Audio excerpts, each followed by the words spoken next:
Page 179, My Cousin the Ringwraith. In some ways, Nowruz is the Persian version of Christmas. You spend it with your whole family and you eat mountains and mountains of food, and nearly everyone takes the day off. Mom always pulled me and Lala out of school. I never told anyone why. I'm pretty sure Lala did, but like I said, Lala was a lot more popular than me. Another way Nowruz is like Christmas: presents. Mamu and Babu, who had finally re-emerged, acting as if nothing unusual had transpired, gave me a crisp white button-up shirt. It was a little like the one Sohrab wore, except it had blue pinstripes. Dai Jamshid and Dai Sohail gave me 5 million rials each. I did not know the exact exchange rate for Iranian rial, EIRR, and United States dollar, USD, only that there was a considerable difference. My uncles gave the same to Lala, who screamed and ran around shouting, "I'm a millionaire! I'm a millionaire!" Lala had been sneaking the Nowruz desserts, baklava and bamia, all afternoon. She had also had 3 cups of tea and thus 9 cubes of sugar, which meant she had enough fuel to power an electroplasma system. There was a mountain of kotab waiting for after dinner, too. I didn't tell Lala that. Sohrab followed me back to my room as I put away my shirt and money. "I got you something, Darius," she said. "You did?" I felt terrible. I hadn't gotten Sohrab anything. How could I have predicted I would make a friend in Iran? Sohrab produced a small package wrapped in advertisements from an Iranian newspaper. He tried to hand it to me, but I remembered the appropriate social cue. "I can't," I said. I wasn't just terroffing. I couldn't stand how selfish I felt. "Please, really. Go on, Darius, tarof nakon." He shoved the present toward my chest. Resistance was futile. "Okay, Sohrab. Thank you." I peeled the paper off, and a silky white shirt slithered into my hands. It was a soccer non-American football jersey with a green stripe across the shoulder, a red one across the chest, and the lightly drawn outline of a cheetah's head on the stomach. "Wow," I said. The smooth jersey slid through my fingers as I inspected the logo on the chest. "It's Team Melli, Iran's national team, from the World Cup." I pulled the jersey over my head. The collar of my Persian casual shirt stuck up underneath, but still I felt like a real Iranian, even though the cheetah's head stretched over my stomach. "I loved it. I love it," I said. "Thank you." I blinked a couple times because I didn't want Sohrab to notice my mood was performing a severe slingshot maneuver. I knew soccer/non-American football jerseys weren't cheap. Sohrab could have used that money on some new cleats for himself, but he had gotten me the jersey instead. "Are you okay, Darius?" Yeah. I blinked some more. "It's just really, really nice."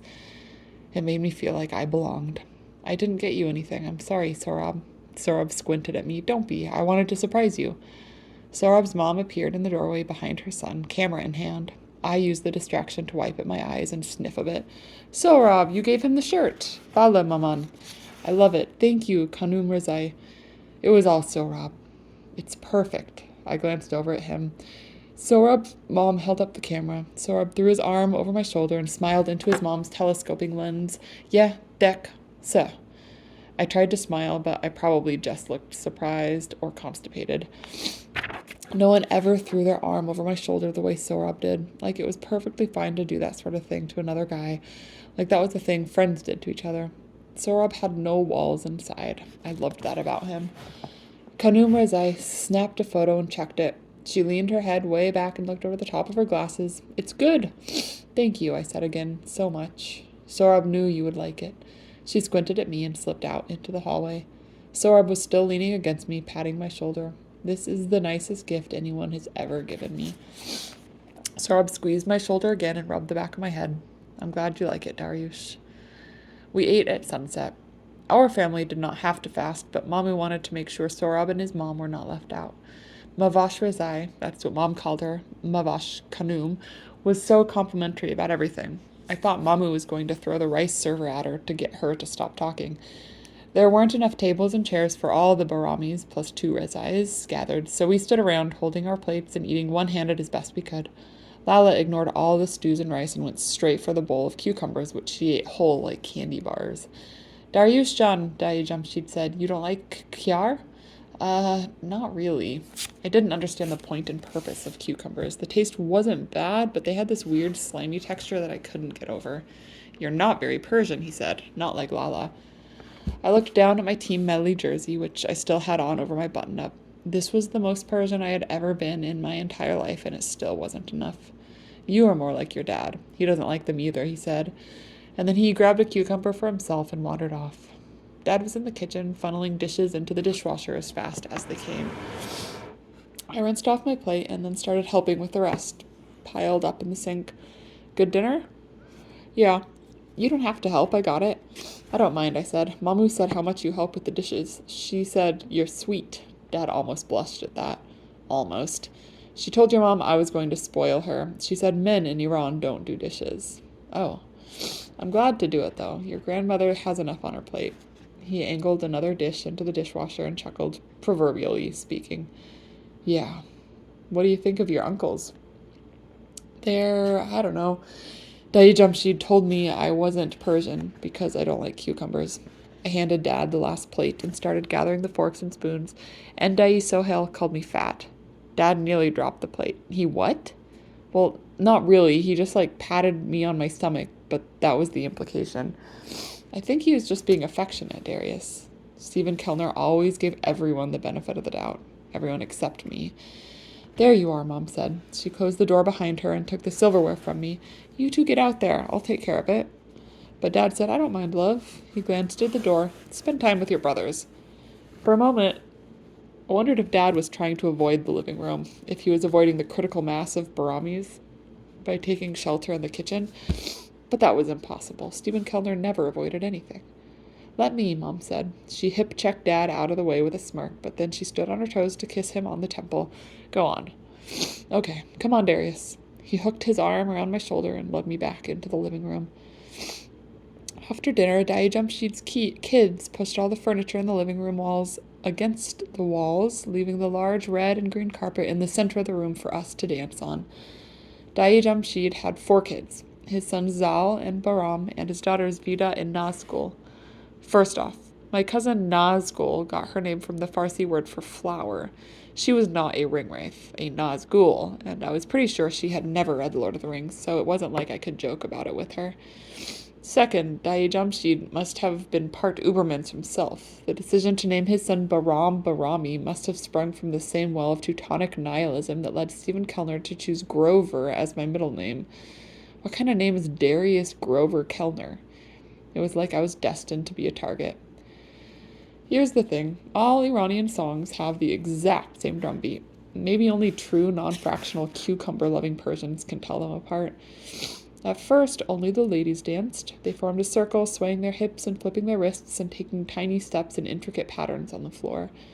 Mamu had this stained glass partition separating the living room from the dining room, and the light filtering through it cast constellations of color across my family's faces. Khanum Rezai found her way to the center of the circle, where she danced with her headscarf in hand, flicking and flailing it around to the beat. Lala laughed and tried to copy her, though my sister's flailing was somewhat more violent. Sorab and I hung back in the corner. He had this cool way of snapping by clasping his hands and rubbing his index fingers against each other, but no matter how I tried, I couldn't get it, so I tapped my foot along with the others. We swayed together, laughing and bumping shoulders. It was the most fun I had ever had. The song changed again to one I recognized because it got played at Persian parties back home. It sounded like the infernal spawn of a Persian drumbeat and a dozen Celtic fiddles. Mamu screamed, I love this one! At the top of her lungs. She leaped into the middle of the circle to join Mavash Rezai and Lala. The 3 of them kicked their feet, jumped and stomped so vigorously they rattled the photos on the walls. Sorab joined in next, dragging me by the arm, and I jumped and laughed and tried to follow, but I was about as graceful as an android when it came to dancing. Mamu took my hand, and I took Sorab's, and we made a chain until we were all dancing and spinning and stomping and jumping and smiling. But even as I laughed, I thought about how Mamu and Mrs. Rezai and Sorab had danced this dance together before, how they had celebrated Nowruz together before, how Mamu had kissed Sorab on both cheeks and invited him inside for tea before, more times than anyone could count. My chest imploded just a little bit. I hated how Sorab had a larger share of my grandmother's life than I did. I hated how jealous of him I was. I hated that I couldn't make it through a Nowruz party without experiencing mood slingshot maneuvers. But then Sorab caught my eyes and smiled so wide at me, his eyes all crinkled up, and I smiled back at him and laughed. Sohrab understood me, and I understood him too, and it was pretty much the most amazing thing ever. In the kitchen, I found Dad sitting with Dai Jamshid, Dai Sohail, and Babu, all with little plates of tokma in front of them, playing an intense game of Rook. Rook is a card game that, as far as I can tell, is encoded into all true Persians at the cellular level. At any gathering of 4 or more Persians, it was certain at least one would have a deck of cards tucked into their breast pocket. In Rook, you played in pairs, partnered with whoever sat across from you. Through some quantum mechanical entanglement, Dad and Babu had ended up as teammates. I couldn't believe Stephen Kellner was playing Rook. I couldn't believe he was playing with Ardashir Barami. I couldn't believe he looked like he was actually having fun. Stephen Kellner having fun with Ardashir Barami. I didn't understand. I didn't know how to play Rook, not really, and last I'd heard, neither did Dad. At Persian parties, we'd stand together in the corner, watching all the older Persian men play, laughing at the arguments that inevitably ensued, even if we couldn't understand a word that was said. Babu grunted and nodded, and Dad threw the 8 of hearts onto the table.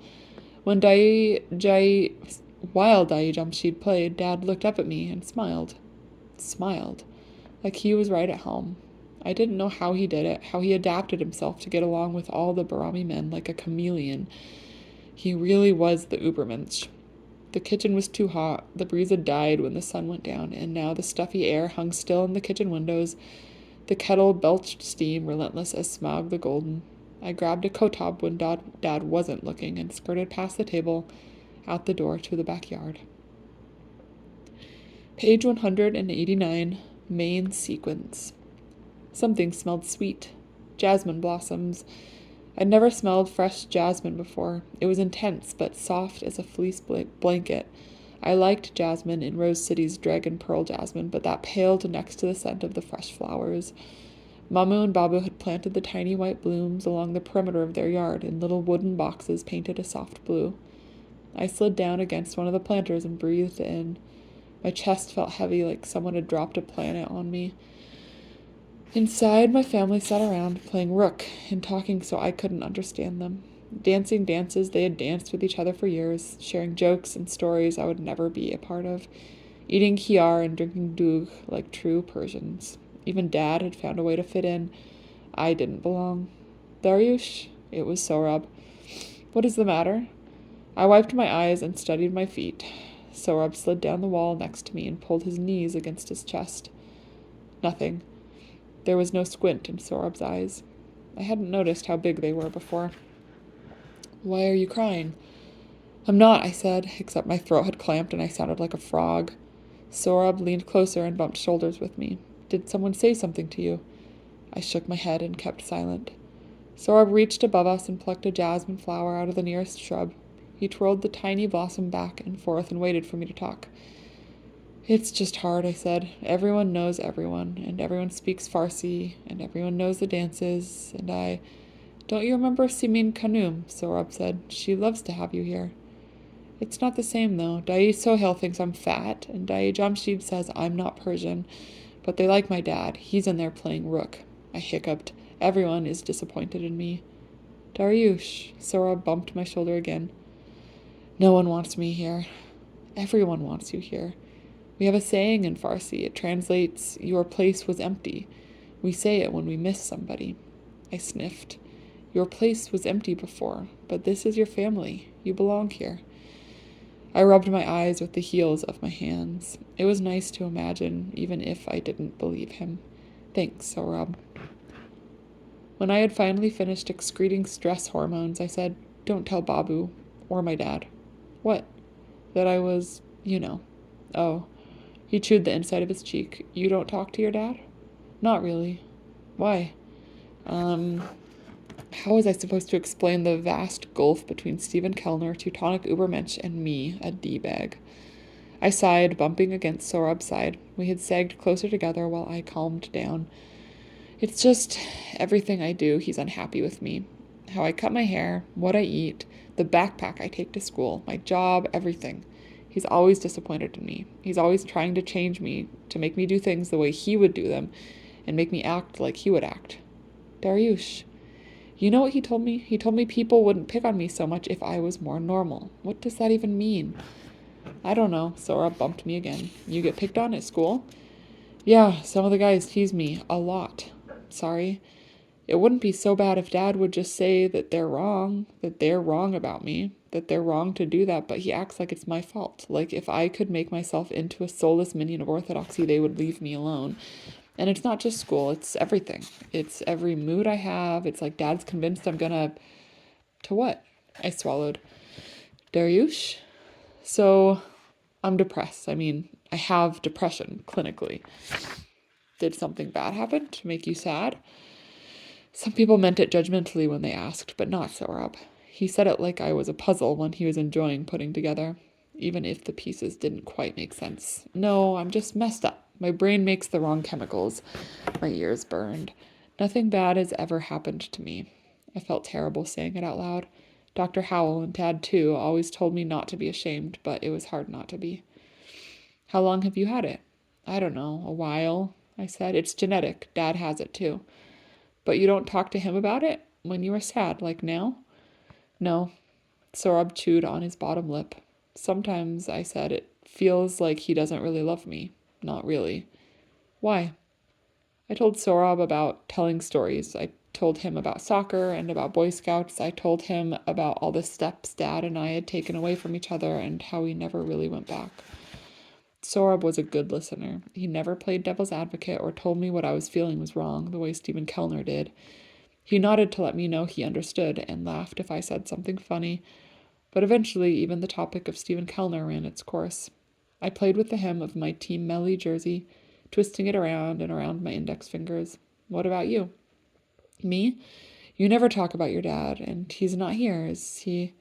Sorab looked away and bit his cheek again. I'm sorry, I just wondered.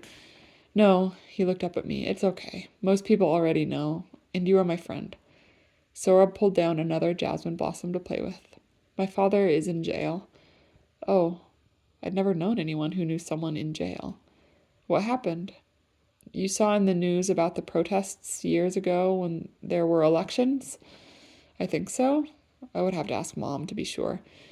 There were protests here in Yazid too. My dad was there. Not protesting. He was on the way to work. He owns the store with Amu Ashkan. I nodded.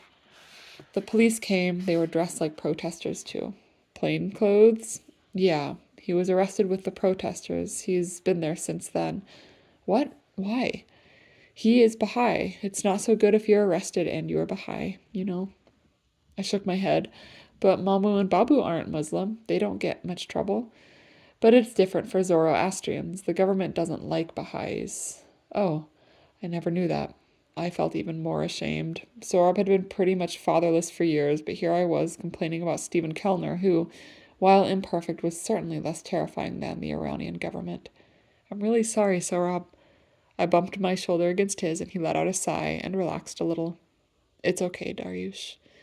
I knew without him saying that it wasn't. Not really. Sorab and I sat out in the garden talking as the evening chill descended on us. The fine dark hairs on Sorab's arms stood at attention. We should go inside. It's getting late. I think my mom already left. I shivered. Okay. My foot had fallen asleep. It felt like I was walking on glass shards as I followed Sorab inside. I did feel better, though. Sorab had that effect on people. Everyone had left. Dad and Babu sat alone at the kitchen table, sipping tea and talking quietly. I don't know, Dad said. It's like he's always making things hard on himself. It's too late to change him, Babu said. You can't control him, Stephen. I don't want to control him. He's just so stubborn. My ears burned. I waited for them to notice me and Sorab standing in the doorway. Don't worry so much, Stephen. At least he made friends with Sorab. He's going to be fine. You think so? Babu nodded. Dad stared into his tea. His Adam's apple bobbed up and down, and then he said, I think Sorab might be the first real friend he's ever had. Deep inside my chest, a main sequence star collapsed under its own gravity. I hated that Dad thought that about me. I hated that he was right. I hated that Sorab could hear him. I said louder than I needed to. Dad looked back and saw me. His ears turned bright red, too. I wanted him to say something, to take it back, but Stephen Kellner never said things he didn't mean. It was Sorab who rescued me. Koda Hafiz, Aga Barami. Aide Shoma Mubarak. Koda Hafiz, Sorab Jan. Good night, I said. I led Sorab to the living room, which looked like it had been host to a level 12 party by 20 or 30 soulless minions of orthodoxy. Like I said, alcohol was illegal in Iran. Not that it stopped everyone, but it stopped the Barami family.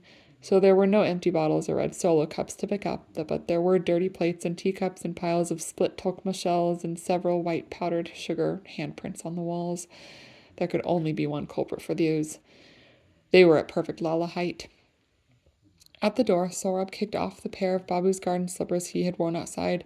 He still had on his black socks. I never wore socks with sandals, but Sorab had managed to pull it off. He was a true Persian.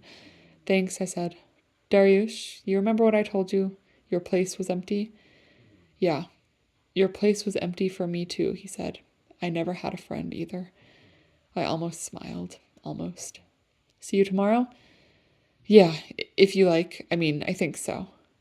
Sorab cocked his head to the side like I had said something funny, but then he shook his head and squinted at me. Okay, Koda Hafiz, Darius. Koda Hafiz.